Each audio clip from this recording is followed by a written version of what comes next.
አረብ ቤት ውስጥ እንደዚህ ያለ ስራ የሚሰሩቶች እባካችሁን ጥንቃቄ አድርጉ። ሰው እንዴት በዚህ ልክ ራስን ይጎዳል? ተመልከቱ የዚችን ልጅ ማለት ነው። እጇም ፊቷም ከጥቅም ውጭ ሆኗል። ግን ለምን ያገሬ ልጆች በዚህ ልክ ጥቅም ባዝልኝ ግዝልኝ ብላቸው አልሰማኛሉ። ከዛ ትናንት ጧት ወጣኝና አትክልት የሚያጠጣውን ሰውዬ እንዳላዘ ትልቅ ነው እዚህ አካባቢ ሱቅ አለ አልኩት። ለምን ይሻለ ባዝልኝ ልገዛ አልኩት እና አዘዣቸው አለኝ። አዘዣቸው እየረሱብኝ ነው። እኔ ደግሞ አሁን ብርድ ስለሆነ እጄ ምናምን ስለው ነገ አመጣልሻለሁ ብሎ ዛሬ አላመጣልኝ መሰለሽ። ትልቁን ስንት ነው የገዛ ስለው 14 ብር አለኝ። ከዛ 30 ብር ሰጠሁትና ዝርዝር የነበረኝ ደግሞ 30 ብር ነው። እሱም ጧጧት ስለሚል ለአንተም ሌላ ባዝሊን ግዛ አልኩት። ወይኔ እንዴት ደስ እንዳለው ወላሂ። እኔ በዛች ትንሿ ነገር እንዴት እንደተደሰተ አልሐምዱሊላህ። እኔም ባዝሊን ይዤ ደስ ብሎኝ እሱም ደግሞ ለባዝ መግላ ስለሰጠሁት ደስ ብሎት ጣሌ ተበታተነልሻለሁ። አሁንም አስገዛታለሁ ባዝሊን ግዢ ሌሌ ማለት ነው። ይሄ ራሴ ነው አላየሁትም። ጠዋት ነው ያስመጣሁት።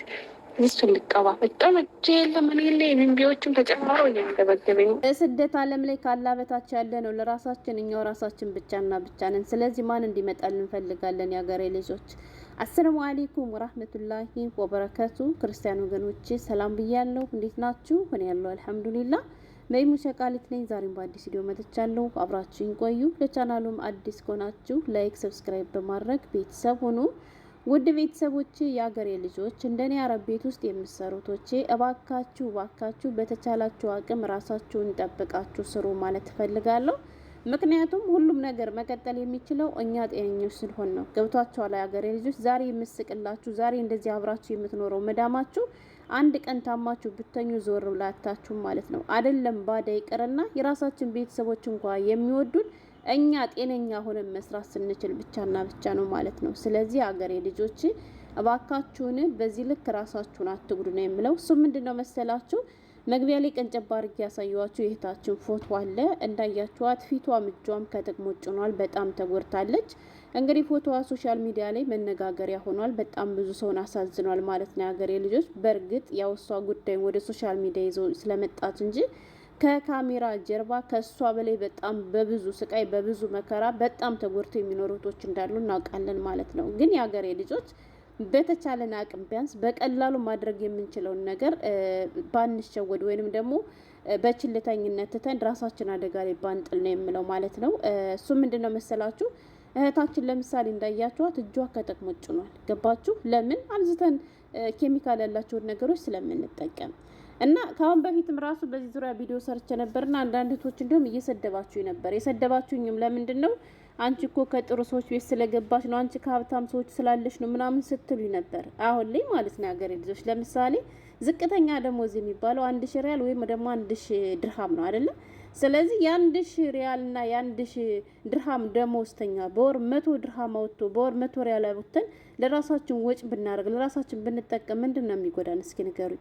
ከጥቅም ውጭ ከሆነ በኋላ ታክሞ እንኳን መዳን ከማይችልበት ደረጃ ከደረሰ በኋላ ስንት ብር እንኳን አውጥተን ላንድን እንችላለን። ስለዚህ በቀላሉ ማድረግ ያለብንን ነገር ለምንድን ነው የማናደርገው? እሱ ምንድነው መሰላችሁ? ብዙ መዳሞች ለሰራተኛ ደንታ የላቸውም። ብቻ ስራቸው ይሰራላቸው እንጂ ሰራተኛ ትጎዳለች አትጎዳም የሚለው ነገር አያሳስባቸውም። ስለዚህ እነሱ ካላሰቡልን ደግሞ ለራሳችን ማሰብ ያለብን ራሳችን ነን።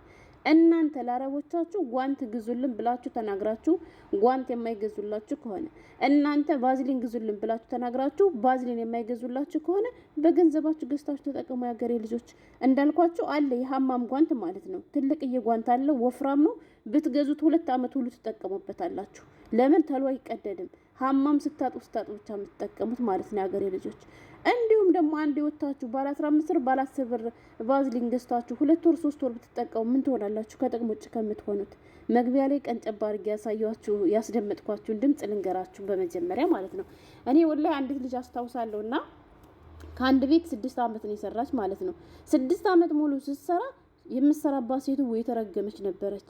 ቅባታት ገዛላት፣ ሞዲሳት ገዛላት፣ ባዝሊናት ገዛላት። ሐማም ማለት ነው ወደ 12 ሐማም ነው ያለ። ሌላ የምግብ ሰራተኛ አብራት ነበረች ማለት ነው። እሷ ጽዳት ነች። ገባችሁ? እና በጣም ነበር የምታጸደው። ደግሞ በአብዛኛው የምትጠቀመው ክሎሮክስ ነው እና እሱ ደግሞ ይጎዳታል ማለት ነው። ያው እሷ ሞታ ትገዛም ገንዘቤንማ ለእሷ ሽንት ቤት ማጠቢያ ብዬም አላወጣም ትላለች። ሴትዋንም ብጠይቃትም አልገዛችላትም። ያለ ጓንት 6 ዓመት ሙሉ ፈግታ ማለት ነው ሀገሬ ልጆች። በመጨረሻ እጇ ከጥቅም ውጭ ሆነ ማለት ነው። ከዛ በኋላ እንደዚህ ብለሽ ልጆች ምግብ ሲያዩ መብላት የማይችሉም እኔም መብላት አልችልም፣ ወደ ሀገርሽ ግቢና ታከመሽ ስደኝ አስመጣሻለሁ ብላ ወደ ሀገሯን የላከቻት ማለት ነው። ገብቷቸዋል። እኛ ጤነኛ ሆነን ግን ስንሰራላቸው ግን ይወዳሉ። ጤና ስናጣ ግን በእኔ ምክንያት ነው እኮ ጤና ያጣችሁችን ልጅ ላሳክማት ግድ ይለኛል ብላ አታሳክምሽም፣ አውጥታን የምጥልሽ። ስለዚህ ለምንድን ነው ራሳችን የማናውቅ ሀገሬ ልጆች? እና መግቢያ ላይ ቀንጨባ አድርጌ ያስደመጥኳችሁ ድምጽ ከዚያ ቤት ከገባች ልጅቷ ገና 1 ወሯ ነው ማለት ነው። ያጎቴ ልጅ ነች። ገባችሁ?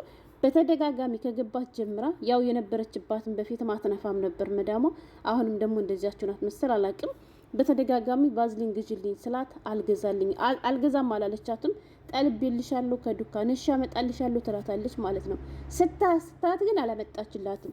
ልጅቷ ለሰፈሩ አዲስ ስለሆነች ሱቄቱ ጋር እንዳለ አታውቅም ማለት ነው። በፊት የነበረችበት ሰፈር ራሳቸው እየወጡ ይገዛሉ ዱካን ማለት ነው።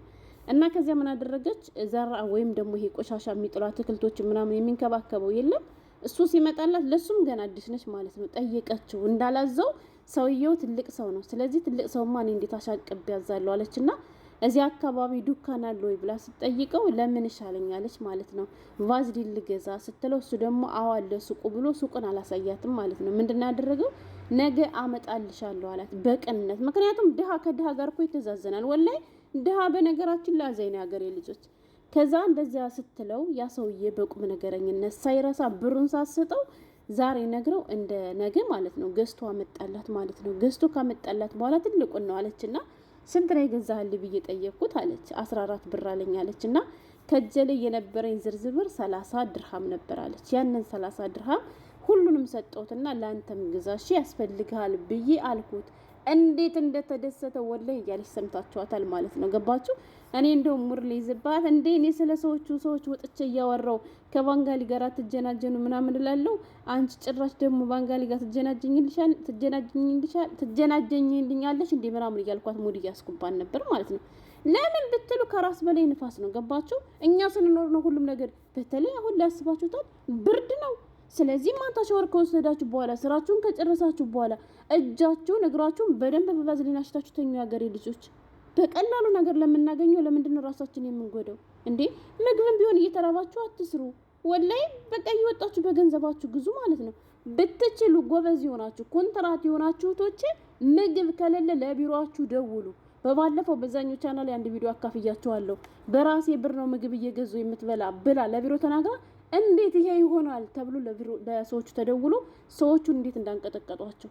ሰውየው አውቀው ነበር መዳም ማለት እንደዚህ የምታደርጋት። አረ ለምን ይሄ እንደዚህማ መሆን የለበትም ማስተካከላለሁ ይቅርታ ምናምን ብሎ ነው የተማጸኑት ማለት ነው። ስለዚህ አንድ ችግር ካለባችሁ መኝታ ከሌላችሁ ምግብ የሌለበት ቤት ከሆነ ያገሬ ልጆች ፊቷ ሁሉ ነው የተጎዳው ላይ በጣም ነው የምታሳዝነው። በጣም ድርቃለች ማለት ነው እንዴ። አረ እኔ ምን ማለት እንዳለብኝ አላውቅም። ስለዚህ ለቢሮዎቻችሁ ደውሉ። ካልሆነ ጥፉ እንጂ በዚህ ልክ ራሳችሁን እየጎዳችሁ አትኑሩ። ግን ደግሞ በቀላሉ ራሳችሁ ማድረግ የምትችሉት ከሆነ ለምሳሌ ምሳ በልታችሁ ቁርስ በልታችሁ ራት የምታገኙ ከሆነ አንዳንዴ በራሳችሁ ገንዘብ ገዝታችሁ ብትገዛሉ ችግር የለውም። ግን በተለይ ደግሞ ለዚህ ለቀላሉ ነገር ለቫዝሊን ለሻምፖ ለሱ ብር አላወጣም ብላችሁ ራሳችሁን ከጥቅም ውጭ ራሳችሁን የምትጎዱቶች ተውጥሮ አይደለም። ወላሂ ከፍተኛ ደረጃ ከደረሰ በኋላ ነገ ብዙ ብር አውጥታችሁ ልትታከሙ ትችላላችሁ። ሀታ ብሩን እንኳን አውጥታችሁ ብትታከሙ ላድኑ ትችላላችሁ። ስለዚህ እነሱ የማይገዙላችሁ ከሆነ እባካችሁ በገንዘባችሁ ገዝታችሁ ተጠቀሙ። አትጉዱ ራሳችሁን በዚህ ልክ እንዴ። ኧረ እኔ ምን ማለት እንዳለብኝ አላውቅም። እንዴ ለማን ነው ምን ደግሞ ሀገሬ ልጆች አውቃለሁ። ወላሂ የአረብ ሀገር ሴቶች ለኛ የ10 ድርሃም የሆነ ነገር ገዝተን ከምንጠቀመው ለቤተሰቦቻችን የ1,000 ብር የ2,000 ብር ብናደርግ ነው የሚያስደሳን። ግን ደግሞ ያንን ማድረግ የምንችለው እኛ ጤነኞች ስለሆን ነው። ስለዚህ ራሳችሁን ጠብቃችሁ ስሩ። በቃ ኬሚካል የሆነ ነገር ያለ ጓንታ አትጠቀሙ። ይታያችኋል። ይሄ ጓንታ በጣም ወፍራም ነው። 2 አመት መጠቀም ትችላላችሁ። አንዴ ገዝታችሁ ማለት ነው ያገሬ ልጆች። አንዴ ገዝታችሁ ለብዙ ጊዜ ትጠቀሙታላችሁ። ስለዚህ ያለ ጓንት ሐማም አትጠቡ። ለጤናችሁም ለራሳችሁም ለንጽህናችሁም ጥሩ አይደለም። እውነት እኔ ብትሰድቡኝም ስደቡኝ። በባለፈው ስለሰደባችሁ ነው። እኔ ችግር የለብኝም። ባለማወቅ የምታደርጉቶች ካላችሁ ተናገሩ። እሺ ለመዳሞቻችሁ ሳትናገሩ ደግሞ እናንተ ፈርታችሁ ዝም የምትሉ ከሆነ ዝም ማለት የለባቸውም። ንገሯት። እነሱ ረስተውት ሊሆን ይችላል፣ ልብ ላይሉ ይችላሉ። በእርግጥ አንዳንዶቹ ኃላፊነት የሚሰማቸው ቀድሞ ያዘጋጃሉ። ግን ደግሞ የማዘጋጁ ከሆነ እናንተ አስታውሷቸው።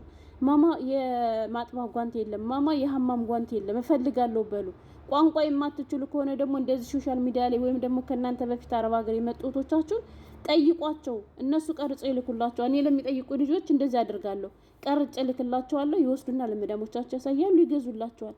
የማታውቁት ነገር ካለ ማለት ነው እንጂ እኔ በዚህ ልክ ራስን መጉዳት አግባብ ነው ብዬ አላስብም። ለምን እንደ እኔ ጤነኛ ካልሆንኩ ምን ያደርግልኛል? ዛሬ እኮ የምደክመው ዛሬ እኮ የምለፈው እኮ ነገ የተሻለ ህይወት ይኖረኝ እንደው ብዬ ነው። ስለዚህ ከነገ ሳልደርስ በዚህ ልክ ራሴንማ የምጎዳበት ምንም አይነት ምክንያት የለም።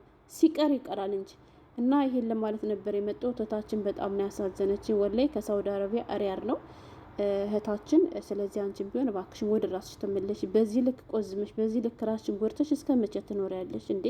ደግሞ ለዚች ዱንያ